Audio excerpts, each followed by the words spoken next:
The rain fell in sheets, each drop a tiny needle against my exposed skin. I clutched Jamie tighter to my chest. My jacket draped over his tiny body rather than my own.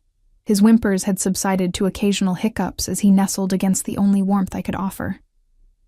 The bus shelter provided minimal protection from the November downpour, its metal bench cold and unforgiving beneath me. "Shh, baby, it's okay.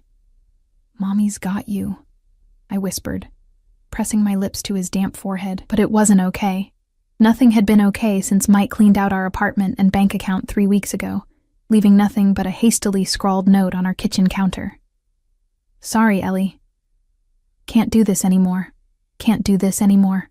As if our son, our 6-month-old baby, was some kind of temporary commitment he could simply walk away from.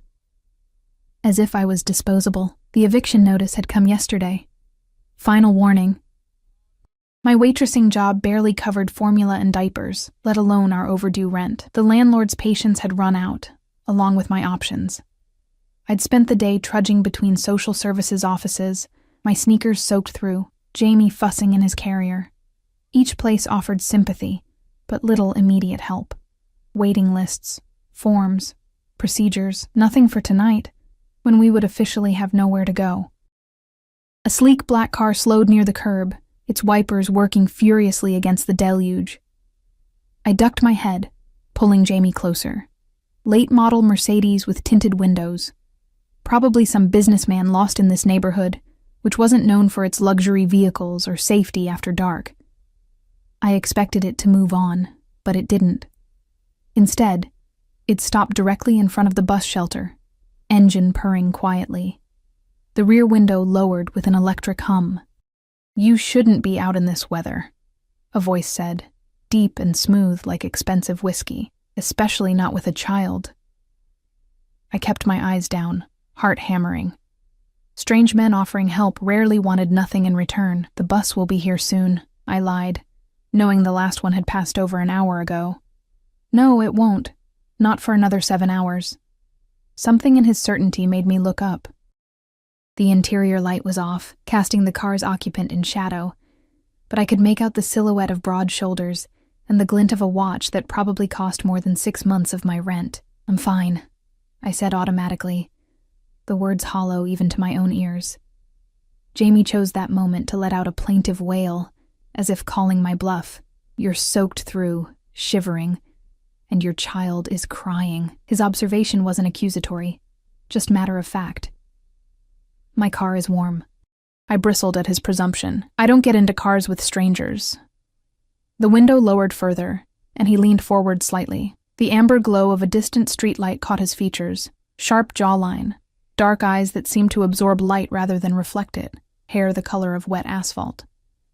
He was younger than I'd expected, perhaps early 30s, and devastatingly handsome in a way that felt dangerous rather than comforting.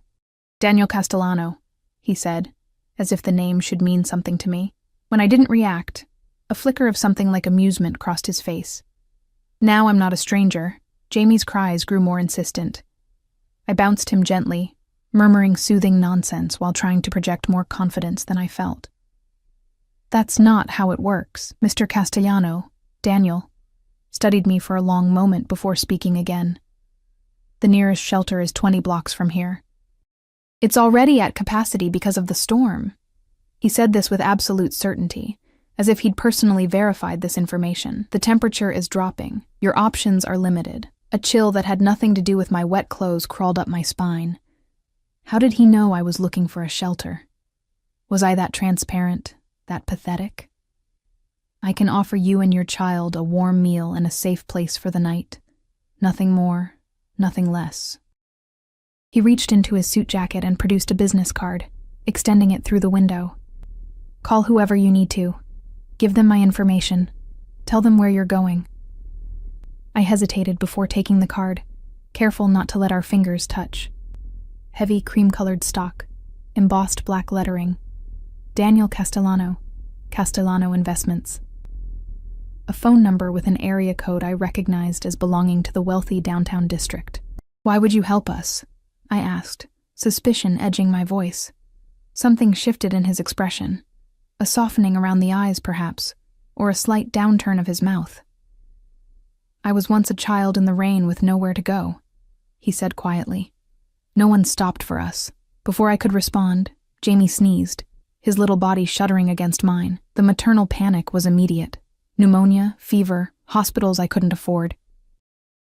I pulled him closer, as if my body heat alone could protect him from illness. "My driver can take you wherever you wish to go," Daniel added, noticing my hesitation. "The shelter, a friend's home, a hotel of your choosing. I won't be in the car." I blinked in surprise. "You'd send your car without you? If that would make you more comfortable." He nodded to the front seat, where I now noticed a broad-shouldered man at the wheel. Marco is discreet and trustworthy. The offer was tempting in a way that made my skin prickle with shame. I had $43 to my name, no roof for the night, and a baby who deserved better than a mother too proud to accept help. "One meal," I said finally, my voice barely audible over the rain, "and maybe a place to get him warm and dry." I nodded toward Jamie, whose eyelids were growing heavy despite his discomfort. Daniel's face remained impassive, but something like satisfaction flickered in his eyes. The car door swung open, held by an unseen hand from inside. I hesitated at the edge of the shelter. One last moment of uncertainty. "I don't make offers twice, Eleanor," he said softly. The use of my full name, not Ellie, which everyone called me, sent a jolt through my system. I hadn't introduced myself. I opened my mouth to ask how he knew, but Jamie sneezed again. A tiny, pitiful sound that made my decision for me. I darted through the rain and slid into the car, cradling Jamie against me. The door closed with a soft, expensive-sounding thunk, sealing us inside. The interior smelled of leather and something woodsy. Sandalwood, perhaps. Heat enveloped us immediately, and I had to fight the urge to groan with relief. Daniel sat across from me, a respectful distance maintained. Up close, I could see that his suit was custom-made, his shoes Italian leather, his watch a Patek Philippe that even I recognized as costing more than a house, old money written in every line of him. "Marco, Westlake Drive," he instructed, pressing a button to raise the privacy partition. He turned back to me, those dark eyes assessing. "You're afraid?" It wasn't a question. I adjusted Jamie in my arms, buying time. "I'm cautious. There's a difference." "Not much of one from where I'm sitting." He glanced at Jamie, who had already begun to doze in the warmth of the car. "How old?" 6 months, I answered automatically. Daniel nodded, as if confirming information he already knew. "And his father?" The question hit like a slap. "Not in the picture," I said tersely. "His loss," Daniel replied, his gaze lingering on Jamie's sleeping face before returning to mine. Something in that look made my breath catch. Not pity, which I'd grown accustomed to, but a cold anger that seemed to exist independently of me. The car moved smoothly through rain-slicked streets, the expensive suspension absorbing every bump and pothole. We turned onto increasingly exclusive avenues, the buildings growing more imposing with each block. "Where exactly are we going?" I asked, a new thread of anxiety weaving through me. "My home," Daniel said simply. "It's secure, private, and has everything needed for your child's comfort." Alarm bells rang in my head. You thought we were going to a restaurant?" A smile touched his lips, but didn't reach his eyes. "You're soaking wet, as is your son. You need dry clothes, a hot shower, and privacy. A public venue offers none of those things." He was right, of course, but that didn't quell the fear bubbling in my chest. I clutched Jamie tighter, and something in my expression must have betrayed my thoughts. "Eleanor," Daniel said, his voice softening. "At any point, if you wish to leave, Marco will take you wherever you want to go." No questions asked. I studied his face, searching for deceit, and finding none. Still, men like him, wealthy, powerful, used to getting what they wanted, were experts at hiding their true intentions. "Why are you doing this?" He was quiet for so long I thought he might not answer. When he finally spoke, his voice had a different quality to it. Rougher, less polished. "Because some debts can never be repaid directly. They must be paid forward." The car slowed, turning through wrought iron gates that opened silently at our approach. A massive house loomed before us, its stone facade illuminated by tasteful landscape lighting despite the downpour. Not just a house, a fortress disguised as a mansion. As we rolled to a stop under a covered portico, I noticed the discreet security cameras tracking our arrival and the two men standing at attention despite the late hour and terrible weather. "Welcome to my home," Daniel said, as Marco opened the door, holding an umbrella ready. "Let's get you and your son inside." I stepped out, clutching Jamie to my chest, a strange sense of crossing a threshold I couldn't return from settling over me. Daniel emerged behind me, his hand hovering near the small of my back without quite touching me, guiding, claiming. As we approached the imposing front door, I should have been more afraid than I was. I should have insisted Marco take us to a shelter. I should have never gotten into the car in the first place. But as the heavy door swung open, revealing the warmth and light within, all I could think was that for tonight, at least, Jamie would be safe and dry. What I didn't realize then, couldn't have known, was that Daniel Castellano had been watching me for weeks, that our meeting in the rain was no accident, that the umbrella waiting for us, the baby supplies already stocked in a guest room, the women's clothing in precisely my size hanging in the closet, none of it was coincidence. By the time I stepped across his threshold, I was already his. I just didn't know it yet. The foyer of Daniel's mansion swallowed us in marble and mahogany, the soaring ceiling making me feel even smaller than I already did. A crystal chandelier cast diamonds of light across the polished floor, and somewhere, a fire crackled. The contrast between the storm outside and this sanctuary of wealth was jarring, like stepping from one world into another. "Mrs. Abrams will show you to your room," Daniel said, nodding toward an elegant older woman who appeared silently at his side. Her silver hair was pulled into a neat bun, her black dress simple but clearly expensive. Her eyes, a warm hazel, assessed me without judgment. "The blue suite has been prepared," she said to Daniel, before turning to me with a gentle smile. "You must be exhausted, dear. Let's get you and the little one settled." I clutched Jamie closer, suddenly aware of how we must look. Me in my dripping clothes, hair plastered to my face, Jamie bundled in his worn onesie beneath my jacket. We were rainwater stains on imported silk. "Eleanor." Daniel's voice pulled my attention back. "Mrs. Abrams was a pediatric nurse before coming to work for me. Your son is in good hands with her." Something in his tone, the absolute certainty, the subtle command beneath the reassurance, made me nod despite my reservations. "Thank you," I managed, my voice smaller than I intended. "I'll have dinner sent up in an hour," he continued. "Rest.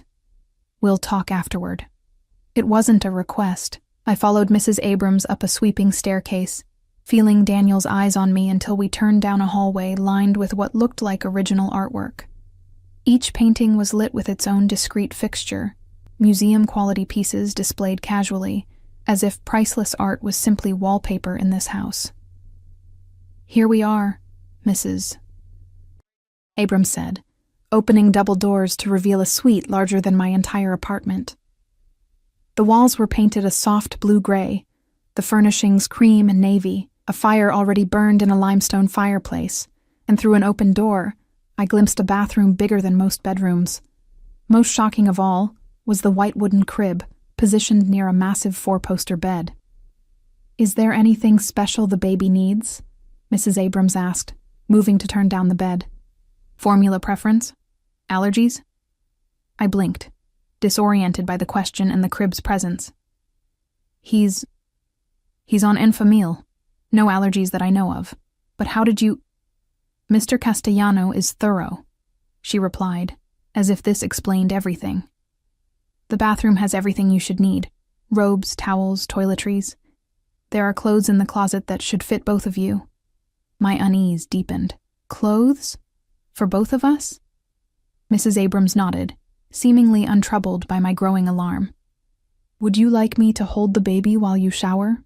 Or I can prepare a warm bath for him first." Jamie stirred against my chest, his little face scrunching as he woke. The maternal instinct to protect him warred with the practical need to get him clean and comfortable. I hesitated, then made a decision. "If you could help me bathe him first, I'd appreciate it," I said cautiously. Mrs. Abrams smiled, the wrinkles around her eyes deepening. "Of course, dear." To my surprise, she was indeed skilled with babies. Her movements were efficient, but gentle, as she helped me undress Jamie and test the water temperature in the massive marble tub.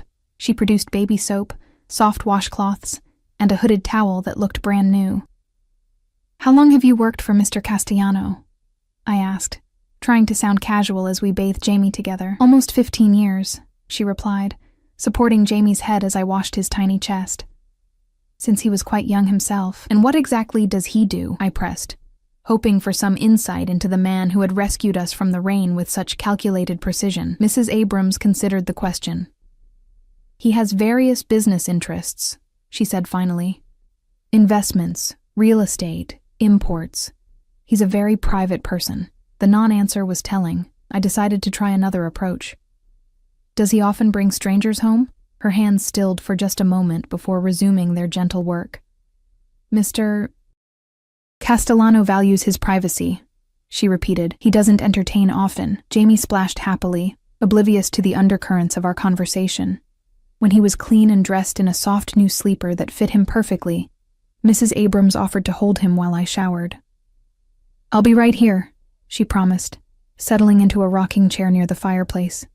"Take your time." Reluctantly, I handed Jamie over, watching as he immediately relaxed in her experienced arms. The hot shower was a luxury I hadn't experienced in weeks. Unlimited hot water, pressure that worked out knots I'd forgotten I had, toiletries that smelled of jasmine and sandalwood.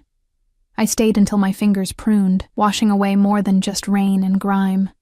When I finally emerged, wrapped in a plush robe, I found Jamie asleep in Mrs. Abrams' arms, his rosebud mouth slightly open, one tiny hand curled against her cardigan.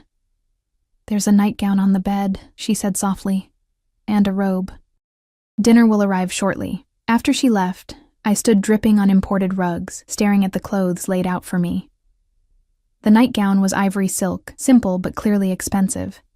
Beside it lay matching underwear with the tag still attached, La Perla, in exactly my size. The knowledge that Daniel had somehow anticipated my sizes sent another chill through me. I dressed quickly, transferred Jamie to the crib, and was brushing my damp hair when a soft knock came at the door. A young man in black trousers and a white shirt entered with a covered tray, set it on a small table by the fireplace, and left without a word. The meal was simple but perfect. A bowl of homemade chicken soup, crusty bread still warm from the oven, a small green salad with vinaigrette. There was also a glass of white wine, which I ignored. I needed my wits about me. I had just finished eating when another knock came. This time, it was Daniel. He'd changed from his suit into dark trousers and a charcoal sweater that made his eyes look even darker. "May I come in?" he asked, remaining at the threshold. I nodded, suddenly aware of the silk clinging to my body. I reached for the robe and pulled it on, belting it tightly at the waist. Daniel's gaze flicked to the crib where Jamie slept peacefully, then back to me. "You look better," he observed. Less like a drowned cat. The unexpected touch of humor surprised a small laugh from me. "Thank you for everything. But I have to ask, how did you know my name, and why do you have clothes that fit me? A crib ready for my son?" Daniel moved to the fireplace, staring into the flames for a long moment. "I make it my business to know things," he said finally, "and to be prepared." "That's not an answer." He turned back to me, his expression unreadable. "No, it's not." He gestured to the 2 armchairs flanking the fireplace. "Shall we sit?" I perched on the edge of one chair, hyper-aware of my bare feet on the plush carpet, the silk sliding against my skin, the strange intimacy of being alone with this man while wearing clothes he had provided. "Your husband took everything," Daniel said without preamble. "Not just your savings, but items from your apartment, your car. He left 3 weeks ago, Tuesday evening, while you were working a double shift at Rosalie's diner. He cleaned out your joint account of $3,842 and maxed out your credit card on cash advances." My blood turned to ice. "How could you possibly know that?" Daniel continued as if I hadn't spoken. "He wasn't your husband, though, was he? Just your boyfriend. Jamie's birth certificate lists no father." "Stop," I whispered, trembling now. How do you know these things? He's in Atlantic City, Daniel said, his voice hardening. He lost most of your money at the Borgata. The rest he spent on a prostitute named Candy and a bus ticket to Miami. Tears stung my eyes, not for Mike, whom I'd already mourned and buried in my heart, but for the violation of having my life laid bare by this stranger. Why are you telling me this? Daniel leaned forward, elbows on his knees. In the firelight, his face was all angles and shadows, beautiful in a way that made my chest hurt. Because you deserve to know the truth. And because I want you to understand that I already know everything about you, Eleanor. Your student loans from the nursing program you had to abandon when you got pregnant. Your mother's death when you were 14. Your father's remarriage to a woman who made it clear you weren't welcome in their new life. Each word was a knife, precise and cutting. I wrapped my arms around myself, a futile shield. What do you want from me? Something changed in his expression then. A softening, perhaps, or a shift from businessman to something more human. Right now? Nothing. You need rest. We'll talk tomorrow. He stood, towering over me, and I had to resist the urge to shrink further into the chair. One question, he said, his tone almost gentle. The most important one. Did you love him? The question caught me off guard. I thought of Mike. His easy smile, the way he'd spin me around the kitchen on Sunday mornings, how he'd read sports statistics to Jamie while the baby was still in my womb. I thought of his gradual withdrawal after Jamie's birth, the growing resentment, the mounting bills, the accusations that I'd trapped him.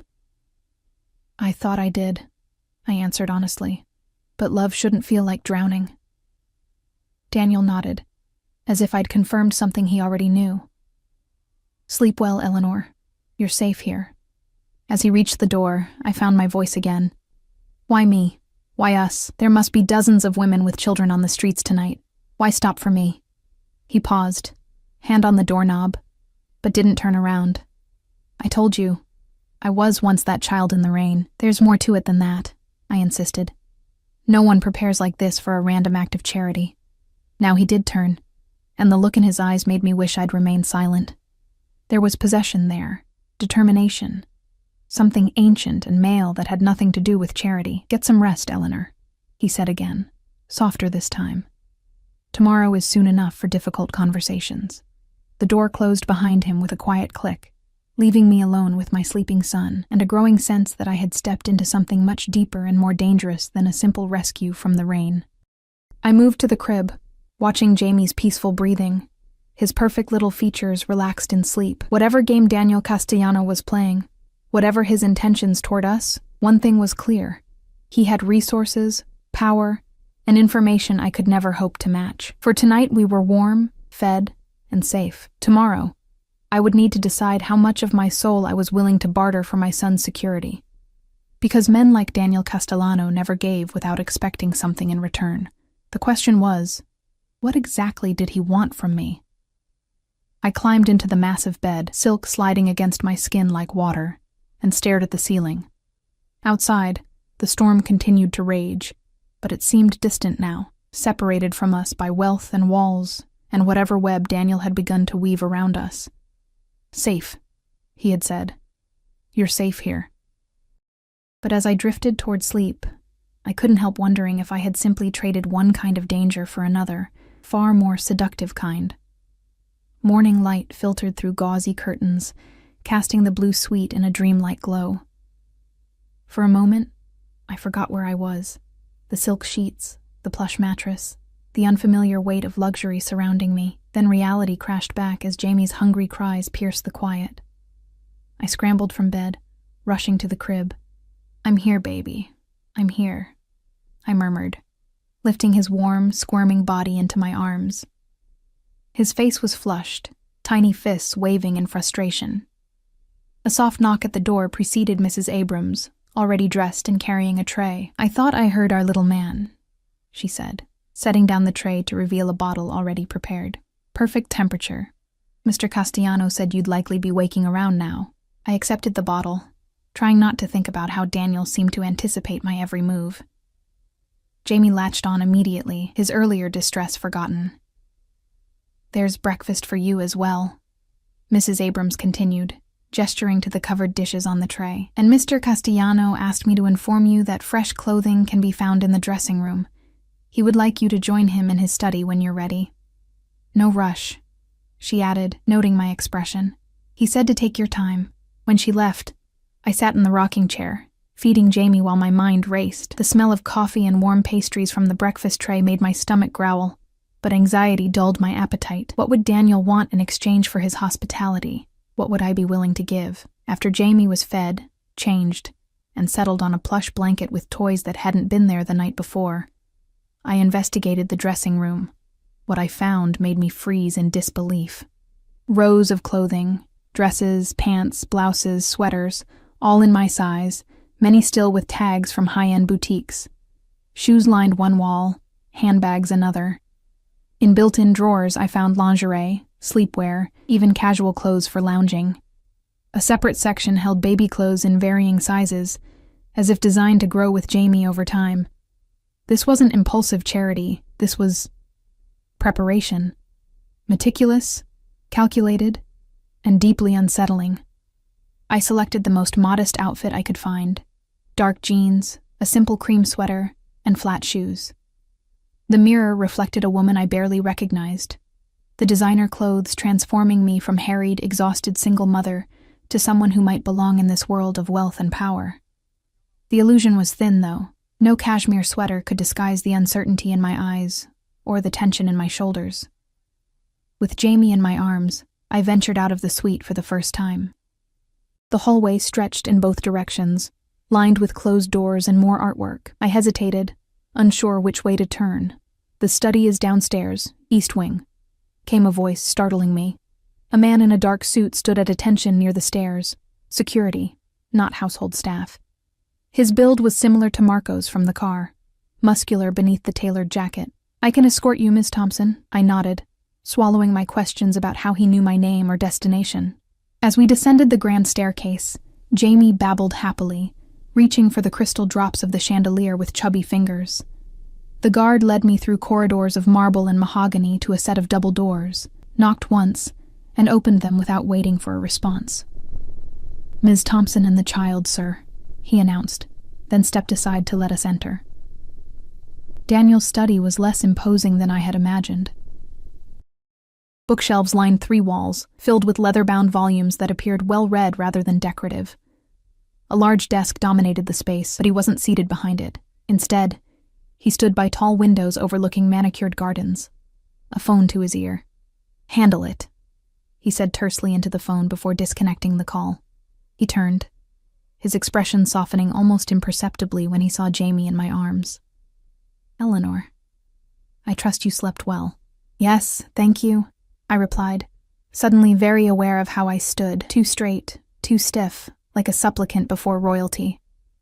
Daniel crossed the room, his movements fluid and confident. He stopped closer than social norms dictated, studying Jamie with undisguised interest. "He has your eyes," he observed.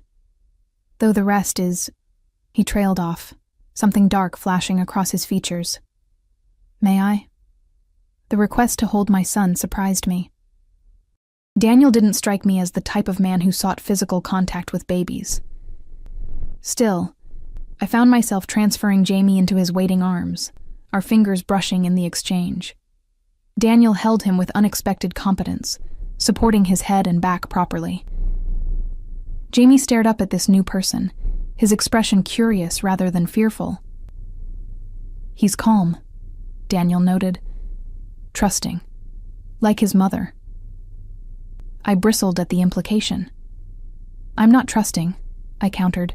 "Just practical." A smile touched his lips. "Is that what we're calling it?"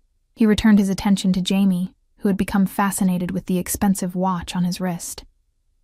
"You should know that I've taken certain liberties while you slept." My body tensed. "What does that mean?" Daniel gestured toward a leather sofa near the fireplace. "Sit, please." I obeyed, perching on the edge of the cushion as he joined me, still holding Jamie with surprising ease. "I had my attorney file for an emergency stay on your eviction," he said. "Your belongings are being packed as we speak, and will be placed in secure storage until you decide what you'd like done with them." My mouth opened, then closed. You can't just... I also settled your outstanding debts, he continued, as if I hadn't spoken. Rent, utilities, credit cards. Your student loans have been paid in full. The room seemed to tilt. Why would you do that? Daniel's dark eyes locked with mine. Because I can. And because you needed it done. I can't repay you, I said, my voice barely above a whisper. I'm not asking you to. Jamie squirmed in his arms, and Daniel handed him back to me with the same careful precision. Our fingers touched again, longer this time, and something electric passed between us. Awareness, perhaps, or warning. What do you want then? I asked, clutching Jamie like a shield. Daniel stood, moving to pour coffee from a silver carafe on a side table. Sugar? Cream? Black is fine, I answered automatically, impatience rising. Please don't avoid the question. He handed me the cup, his expression contemplative. What I want, he said slowly, is to offer you a proposition. My throat tightened. What kind of proposition? A practical arrangement, he replied, sitting across from me now.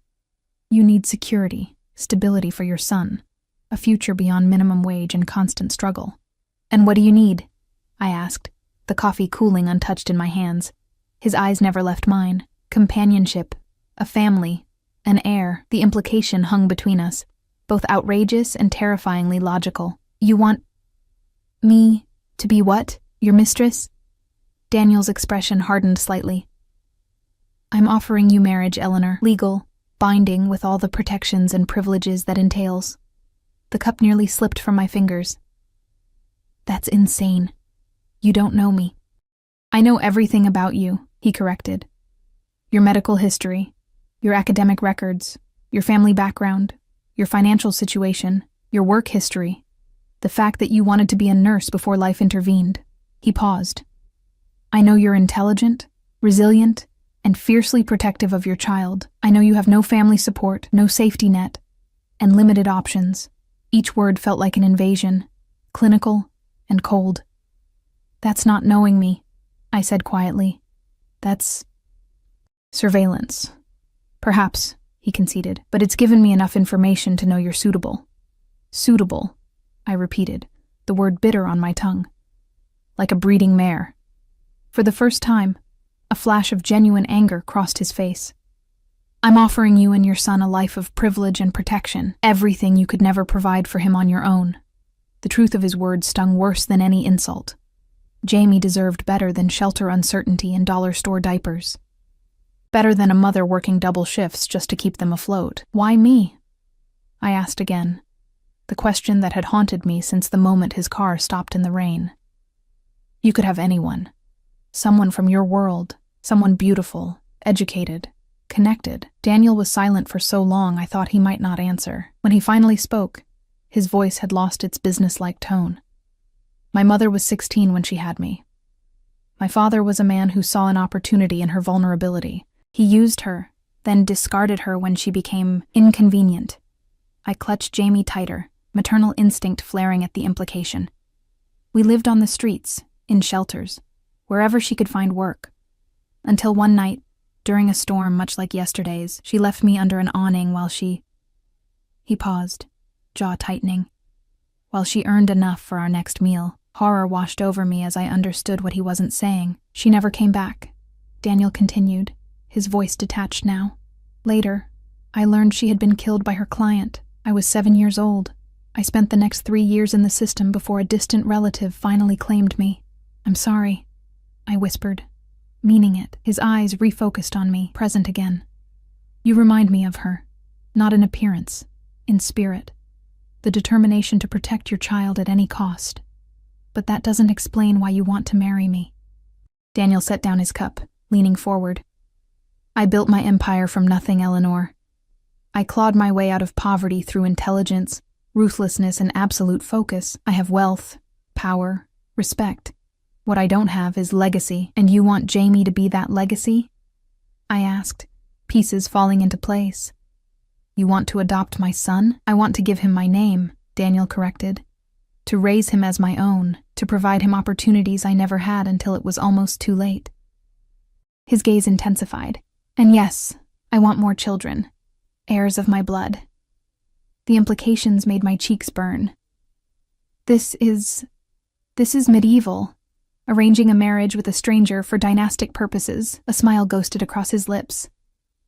The practice has endured for millennia, because it works. Emotional attachment is fleeting. Practical arrangements endure. And if I refuse, then Marco will drive you wherever you wish to go, with enough money to start fresh. No strings, no obligations. Your debts will remain settled. The generosity of the alternative offer surprised me. Just like that? Just like that, he confirmed, though I should mention that the offer expires today. I'm not a man who leaves things to chance or wastes time on uncertainty. Jamie began to fuss, perhaps sensing my tension. I bounced him gently, buying time to think. I would need conditions. Daniel's expression shifted to one of interest. Name them. I want to finish my nursing degree, I said, the words tumbling out before I could second-guess myself. I need purpose beyond being your wife. The word felt strange on my tongue. He nodded. Acceptable. What else? Jamie comes first. Always. His well-being, his happiness. Naturally. He would be my son in every way that matters. I took a deep breath. And I would need time to get to know you. Before... I couldn't finish the sentence, my face heating again. Daniel watched me carefully, something almost predatory in his gaze. Separate bedrooms, then. Until you're ready. I'm not a monster, Eleanor. I don't take unwilling women to my bed. The blunt statement made me look away. How long would this arrangement last? Until death, he said simply. I don't believe in divorce. Whatever marriage I enter will be permanent. Permanent. The word echoed in my mind, heavy with implication. A lifetime bound to this dangerous, powerful man. A lifetime of security for Jamie. A lifetime of never having to worry about shelter or food or opportunity. I need time to think, I said finally. You have until tonight, Daniel replied, standing to signal the end of our conversation. 7 o'clock. We'll have dinner and you'll give me your answer. As if summoned by unspoken command, the door opened, and Mrs. Abrams appeared. I can take the little one for his nap if you'd like, she offered. Give you some time to yourself. I hesitated, then made a decision. Thank you. That would be helpful. I kissed Jamie's forehead before handing him over, watching as Mrs. Abrams cooed softly to him. When they left, I turned back to Daniel, who was watching me with that same unreadable expression. The gardens are particularly peaceful for thinking, he suggested. Marco can show you the grounds. It was a dismissal, but also an opportunity, space to breathe, to consider the impossible choice before me. As I reached the door, his voice stopped me. Eleanor, he called, softer now. Whatever you decide, know that it's been a long time since I've wanted something as much as I want you to say yes. The raw honesty in his voice followed me as I left the study, haunting me with possibilities I had never dared to imagine. The gardens were as immaculate as everything else in Daniel's world. Carefully planned, meticulously maintained, beautiful in a controlled way that spoke of power rather than whimsy. I wandered stone paths between manicured hedges and seasonal blooms, Marco's presence a constant shadow 30 paces behind me. My mind churned with impossible choices. Marriage to a virtual stranger, a dangerous man with obvious secrets, versus returning to a life of grinding poverty and constant insecurity. A life where Jamie would have everything, versus a life where I would have my independence. Safety versus freedom. Luxury versus dignity. I found a stone bench beside a small reflecting pool and sat, watching koi fish glide beneath lily pads. The fish were beautiful prisoners, I realized. Pampered, protected, but confined nonetheless. Was that what I would become? He's not what you think, came a female voice behind me. I turned to find a young woman approaching. Perhaps a few years younger than me. She wore riding clothes, jodhpurs, polished boots, a fitted jacket, and carried a helmet under one arm. Her dark hair was pulled back in a practical ponytail, her features delicate but strong. I'm sorry, I said, startled by her sudden appearance. She sat beside me without invitation, her posture relaxed but elegant. "Daniel, he's not what you think." I glanced back at Marco, who had moved closer but remained at a respectful distance. He showed no concern about this woman's presence, which meant she was known, expected, allowed. "And what do I think?" I asked cautiously. A smile touched her lips. "That he's a monster, a manipulator, a man who collects people like others collect art." She extended her hand. "I'm Sophia, by the way, Daniel's sister." I shook her hand automatically, processing this new information. "Eleanor," I replied, then frowned. "He didn't mention having a sister," Sophia laughed, the sound unexpectedly warm. "Of course he didn't. Daniel compartmentalizes his life with surgical precision. I'm the messy variable he can never quite control." She studied me openly. "So you're the one he's chosen." The statement made my skin prickle. "I haven't agreed to anything. But you will," she said with certainty. "They always do." Ice formed in my chest. "They." Sophia's expression softened. "That came out wrong. There haven't been many. Only 2 serious prospects before you. Neither worked out." "What happened to them?" I asked, not entirely sure I wanted the answer. "Nothing sinister," she assured me, seeming to read my thoughts. "The first couldn't handle the lifestyle. The security, the restrictions, the constant awareness of wealth and power. The second..." She hesitated. "Let's just say her interests were financial rather than familial." I absorbed this, wondering where I might fit in this pattern. "Why are you telling me this?" Sophia sighed, looking out over the gardens. "Because my brother, for all his brilliance, is terrible at explaining himself. He sees the world as a series of transactions and strategic moves, but his heart..." She tapped her chest. "His heart is more complicated than he lets on." "He told me about your mother," I said quietly. Surprise flickered across her face. "Did he? That's..." "Daniel rarely speaks of the past. We have certain similarities in our situations," I explained vaguely. Sophia nodded slowly. "The single mother part, yes, though from what I gather, your circumstances are quite different from hers." She paused. "Our mother was an addict, you see, brilliant but broken. She loved Daniel fiercely, but her demons loved her more." The revelation shifted something in my understanding of Daniel. The controlled exterior, the need for power and security, the obsession with legacy. "After he found me," Sophia continued, "everything changed. I was 14, living with a foster family in Boston. He was 22, already building his empire. He spent 3 years and a fortune tracking me down. I'm only his half-sister, different fathers. But to Daniel, blood is everything." "He found you," I repeated, thinking of the resources he'd deployed to investigate me. "And brought you here? Gave me a home, an education, opportunities I never dreamed possible." Her voice held genuine warmth. "Daniel can be controlling, possessive, even frightening when crossed. But he protects what's his with everything he has. I'm not his," I said firmly. Sophia's smile was gentle but knowing. "Yet." She stood, brushing invisible dust from her riding pants. "The choice is yours, of course, but if you're worried about Jamie, don't be. Daniel would die before letting harm come to a child in his care. It's his one absolute principle." As she turned to leave, I called after her. "Why did you come talk to me?" She looked back, her expression serious now.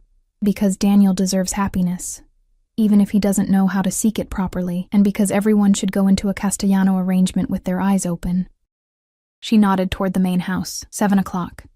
"He'll be wearing the blue tie." I watched her walk away, her words echoing in my mind.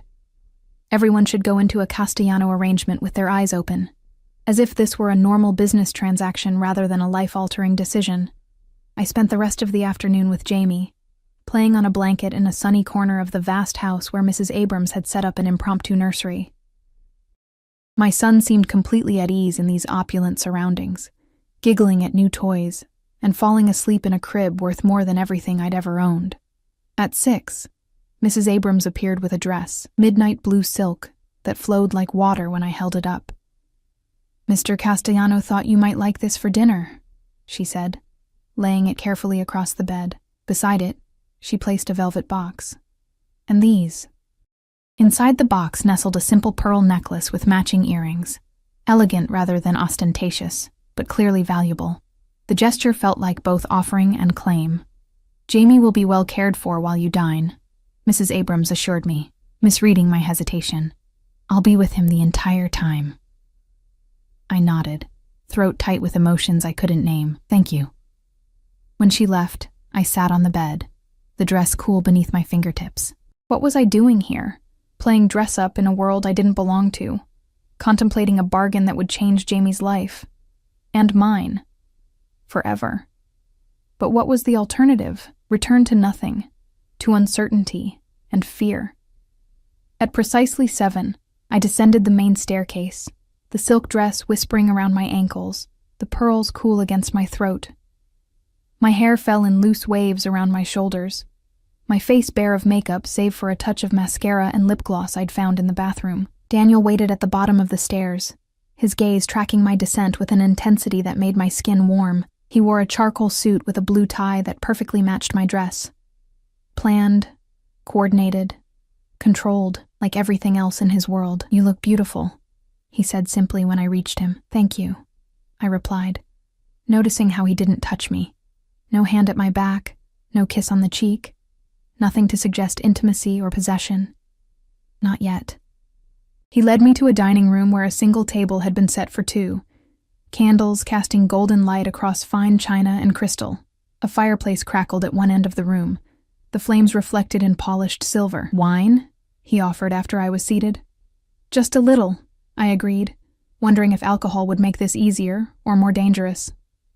The meal progressed with impeccable service from staff who appeared and disappeared like ghosts. We spoke of neutral topics, the unseasonable weather, the history of the house, built in 1897 by a shipping magnate, acquired by Daniel 10 years ago, the gardens I'd toured earlier. It wasn't until dessert, a delicate chocolate soufflé that melted on my tongue, that Daniel finally addressed the question hanging between us. "Have you made your decision?"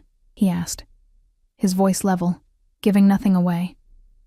I set down my spoon, meeting his gaze across the flickering candlelight. "I have conditions," I said, surprised by the steadiness of my own voice. "Additional ones." Interest sparked in his dark eyes. "I'm listening." "I want everything in writing. A legal contract that protects Jamie and me if things don't work out." Daniel nodded once. "My attorneys will draft whatever you require." "I want to finish my nursing degree," I continued. "Not just classes, a full career if I choose. As I said earlier, that's acceptable." I took a deep breath. "I want honesty about your business. All of it. I won't live in ignorance of where the money comes from or what risks might touch Jamie." His expression tightened almost imperceptibly. "Some details are better left." "No," I interrupted, finding courage I didn't know I possessed. "I need to know what I'm agreeing to, what world I'm bringing my son into." Daniel studied me for a long moment, then inclined his head. "You'll have as much transparency as is safe for you to have." It wasn't a complete victory, but it was something. "And I want your word that if I ever feel Jamie is in danger from anything or anyone connected to you, you'll let us leave. No questions, no pursuit." This condition made his jaw clench, a muscle ticking beneath the smooth skin. "You're asking me to agree to lose my family on your subjective assessment of danger. I'm asking you to put Jamie's safety above your desire to possess us," I countered. We stared at each other across the table, the first real battle of wills between us. Finally, he gave a sharp nod. "If, and only if, there is genuine danger to the child that I cannot mitigate, I would allow it. But it would have to be real, Eleanor. Not imagined, not exaggerated, and not manufactured as an excuse." It was as much as I could hope for. I took a sip of water, gathering my thoughts for the final condition. "And I want your promise that you'll try, genuinely try, to make this a real marriage. Not just an arrangement, not just a transaction." Surprise flickered across his features before he controlled it. "What exactly does that mean to you?" "It means that if I'm giving you my life, my body, my future," I said softly, "I want something more than financial security in return. I want the possibility of respect, of affection, of partnership." Daniel's expression shifted, something unreadable moving behind his eyes. "You want me to love you," he said, the words neither question nor accusation. "I want you to be open to it," I clarified. "For both of us. I don't want to live the rest of my life as a glorified employee." He was silent for a long moment, fingertips resting lightly on the stem of his wineglass. "Love is unpredictable, Eleanor. Dangerous. It makes people irrational, vulnerable." His voice had a distant quality, as if reciting lessons learned through painful experience. "I can promise respect, fidelity, protection, consideration for your happiness. But love..." He shook his head slightly. "I won't promise what I'm not certain I can deliver." His honesty, though painful, earned my respect. "Then promise to try," I insisted. "That's all I'm asking. That this isn't just a business transaction to you." "It never was," he said quietly. The simple admission hung between us, weighted with implications neither of us was ready to examine. "Is that a yes?" he pressed, setting down his glass. I took a deep breath, feeling as though I stood at the edge of a cliff. "Yes, I'll marry you." Something flashed in his eyes, triumph, relief, possession. There and gone so quickly I might have imagined it. He reached into his jacket pocket and withdrew a small velvet box, placing it on the table between us. "I had hoped you'd agree," he said, pushing the box toward me. My fingers trembled slightly as I opened it. Inside nestled a ring unlike any I'd seen before, a large oval diamond surrounded by smaller sapphires, set in platinum. It looked antique, valuable beyond measure, heavy with history. "It was my grandmother's," Daniel explained, watching me closely. "She gave it to me before she died, made me promise I would only give it to a woman worthy of being a Castellano." The gesture struck me unexpectedly. Not a new ring purchased for the occasion, but a family heirloom, a piece of his closely guarded history. I lifted it from the box, the stones catching the candlelight. "May I?" he asked, extending his hand. I placed the ring in his palm, then offered my left hand. Daniel slid the ring onto my finger with deliberate care, his touch lingering longer than necessary. The ring fit perfectly, another detail he had somehow anticipated. "We'll be married Saturday," he said, his tone leaving no room for negotiation. "Small ceremony here at the house. Just family. This Saturday?" I blinked. "That's only 3 days away. I see no reason to wait. The paperwork is already being prepared, including adoption papers for Jamie." He squeezed my hand gently. "Unless you need more time?" The question seemed genuine, his first real concession to my feelings over his preferences. "No," I said after a moment. "Saturday is fine." His smile was small, but real. "Good. Sophia will help with whatever you need." As if mentioning his sister had summoned her, the dining room door opened and Sophia entered, her earlier riding clothes exchanged for an elegant black dress. "I take it congratulations are in order?" she asked, her gaze falling to the ring on my finger. Daniel stood, gesturing for her to join us. "Eleanor has agreed to become my wife." Sophia's smile seemed genuine as she kissed my cheek. "Welcome to the family, then." She turned to her brother. "The Millers just arrived. They're waiting in the study." Daniel's expression hardened. "I told Marco no interruptions tonight." "It's urgent, apparently," Sophia replied, something meaningful passing between them. Something about the Baltimore shipment. I watched the silent communication, reminded again that I was entering a world with rules and dangers I didn't yet understand. Daniel turned to me, his expression softening slightly. "Business that can't wait, I'm afraid," he said, sounding genuinely regretful. "Sophia will see you back to your room." Before I could respond, he lifted my hand to his lips, pressing a kiss to my knuckles just above the ring. The gesture was old-fashioned, courtly, yet sent unexpected heat coursing through me. "Until tomorrow," he murmured, then released my hand and left the room with measured strides that nonetheless conveyed urgency. Sophia looped her arm through mine as we climbed the grand staircase. "So, you said yes," she observed, no surprise in her tone. "Was there ever any doubt?" I asked, echoing her earlier certainty. She laughed softly. "With Daniel, very little happens by chance." We paused outside the blue suite, where I could hear Jamie's soft babbling from within. "He's a good man," Sophia said unexpectedly. Complicated, controlling, sometimes frightening, but good at his core. Remember that in the difficult moments. I studied her face, searching for the truth behind her words. Will there be many difficult moments? Her smile turned sad. In any marriage? Yes. In this one, she hesitated. Let's just say Daniel's world comes with unique challenges. The Baltimore shipment, I said, testing the waters. What is it? Sophia's expression closed slightly. That's Daniel's business to explain. Which he won't, I guessed. He will, she corrected. If you make him understand why it matters to you. Daniel responds to logic, not emotion. Remember that too. With a final squeeze of my hand, she left me at my door. I entered to find Mrs. Abrams rocking a sleepy Jamie, his eyelids heavy. He's been an angel, she reported, transferring him to my arms. No trouble at all. After she left, I changed into the silk nightgown, removed the pearl jewelry, but kept the engagement ring on. Its weight felt strange, significant. I laid Jamie in his crib, then curled up in the window seat overlooking the gardens, now silvered by moonlight. What had I done? Agreed to marry a man I barely knew. A man with obvious secrets and power I couldn't begin to comprehend. All for security, for Jamie's future, for an escape from the desperate uncertainty of my previous life. A soft knock interrupted my thoughts. Expecting Mrs. Abrams, I called quietly, "Come in." The door opened to reveal Daniel, his tie loosened, a tumbler of amber liquid in his hand. "May I?" he asked, remaining at the threshold. I nodded, drawing my knees closer to my chest as he entered and closed the door behind him. "I apologize for the interruption earlier," he said, moving to stand by the window. "Some matters can't wait, even for engagement dinners." "The Baltimore shipment," I said, watching his reaction carefully. His expression didn't change, but something in his posture tightened. "Sophia mentioned it? Only the name," I assured him.